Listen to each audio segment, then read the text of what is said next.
What up, subs? It's Fist, aka Fisticuffs. Gonna go over my 10 custom classes upon your requests, the fine women and gentlemen of YouTube. Let's start it right off. The first custom class I have is the ACR with the red dot and the AT4 rocket launcher. Now, sometimes I use the striker because it has the most range and with the grip, and you want to get the best spread pattern. So there's no point in using steady aim because of the setup, the perks that I have. So I like to throw that in there sometimes. But most of all, I like to use the rocket, and the reason I use the rocket with the ACR and the red dot is because to me it is the quintessential long distance assault rifle for maps like Wasteland and other maps that are long distance where snipers like to be, and you can deliver a lot of bullets downrange in a straight line without very little recoil. Now, as far as doing damage, it's not one of the highest damage weapons that I found that worked for me. That seems to work, but it is my number one weapon for cases of getting in tough situations. Basically, if you're really having a hard time, revert back to this weapon. Now, a lot of people always ask me, well, why do you use sleight of hand? Well, here's the reason why. It's basically broken down into subset reasons. And here's the first subset reasons. You see right here in the perk slot number 1, it says Sleight of Hand Pro. Faster ADS. That means aiming down the sight. So when I run around the corner or when I see somebody in the distance, I can pull up my weapon and get a tighter spread pattern when I shoot the weapon. Faster than somebody who uses Scavenger. So if you look at all my videos, you'll notice that every time that I come up in a one-on-one fight against somebody, either by drop shotting or pulling up my ADS, I'll always have the advantage over somebody who uses Scavenger. Because for the simple reason is, they're not going to be able to pull up their sights faster. So the more that you train on ADS, the more proficient you'll become at eliminating people on sight. The second part of the subset is this. If somebody is using Scavenger, the assumption is that they don't want to die. So if they don't want to die, that means that most likely they have high streaks, and then most likely they're going to camp. So if they camp, they become an easier target for you. They might kill you once, but obviously they're always going to be in the same spot. So once you know that they're there, you just have to change your kit and blow them out of their spot. Whether it be, Danger Close Pro, and that's why I carry this rocket, for splash damage. And that is the main difference of using Sleight of Hand versus Scavenger.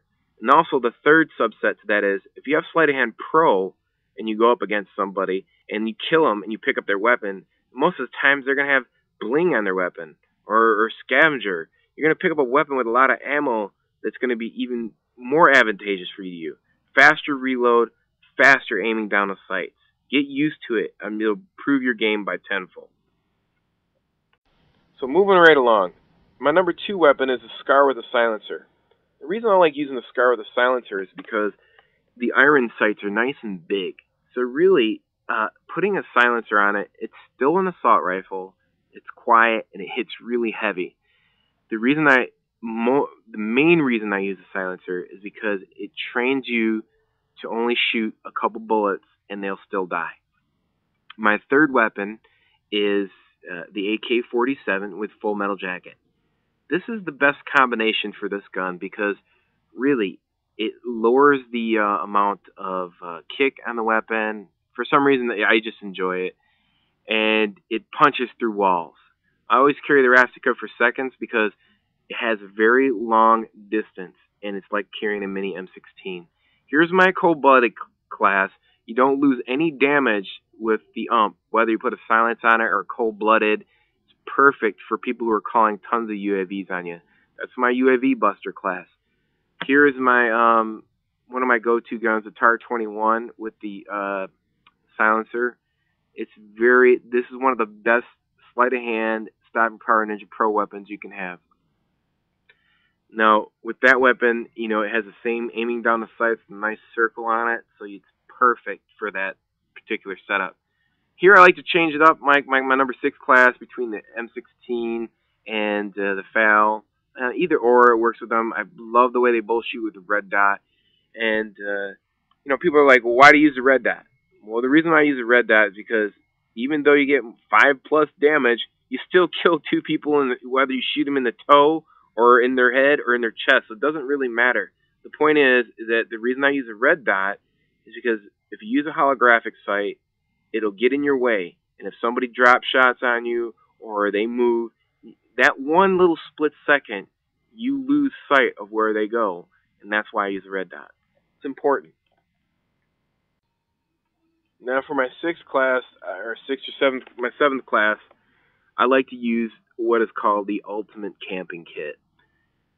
A lot of times, I mean, if you're having problems, throw a heartbeat sensor on, because a lot of people don't use Ninja Pro. So it's going to tell you where half the team's at. You got Scavenger. Mostly the reason I use Scavenger is for claymores, because people are dummies and they'll always come back. If they want to come back and fight with you, then you have the striker shotgun, and it's like great for holding down those close quarter areas. And you notice that you know, I use the stun grenades with the claymores, because if you got holding down a staircase or something like that, use the stun grenades to check the stairs. And you know, they'll check the stairs for you. And with this kit too, also you have to remember, if they start jamming your UAV, then you got the heartbeat sensor. So this is an important kit to have for breaking a team if they're trying to pull, you know, a UAV blocker, or you know, running on you. You could stagger your claymores. You get with Scavenger Pro, you get extra 2 claymores, and this is a very imperative setup to change the game. So it's important to have, you know, heartbeat sensor. This checks the other team. If they're not using Ninja Pro, this checks them. That makes them. So that's what that's good for. These are the things that can change the game in itself. I mean, if you're having a problem with somebody, this is it. Right here is self-explanatory. I don't know how many times I've covered this. This is the ultimate class of shoot down air support. You got Stinger, cold-blooded so that the helicopter can't see you, Ninja Pro, they can't hear you, sleight of hand to change your rockets really fast, and a nice assault rifle that doesn't reduce in damage because you don't have stopping power. Very good to use for knocking down support.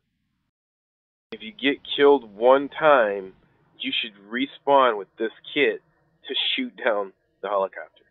Alright, here goes my one-man army. The reason I use this, let me explain this to you.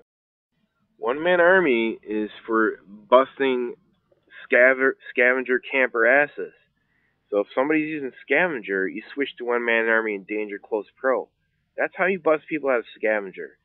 You got Danger Close Pro with splash damage, they're not going to be able to hide from you.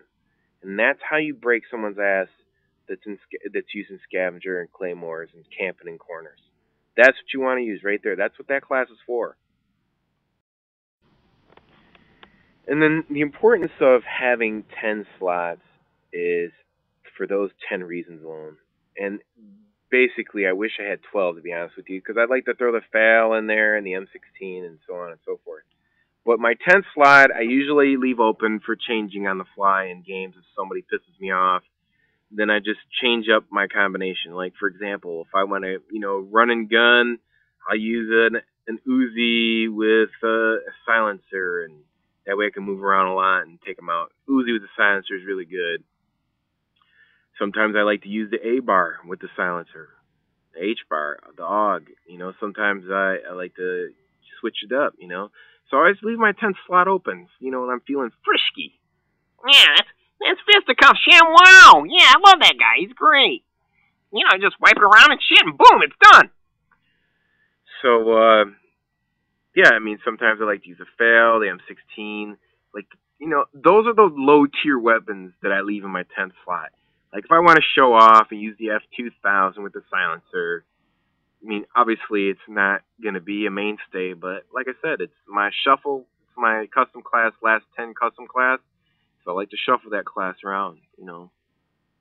And sometimes I might put hardline in there with one-man army so I can switch those classes out when I'm trying to go for shorter kill streaks. But anyways, I hope this was helpful. If you have any questions, go ahead and leave them in the comments. Cheers, your boy Fist. I'm out.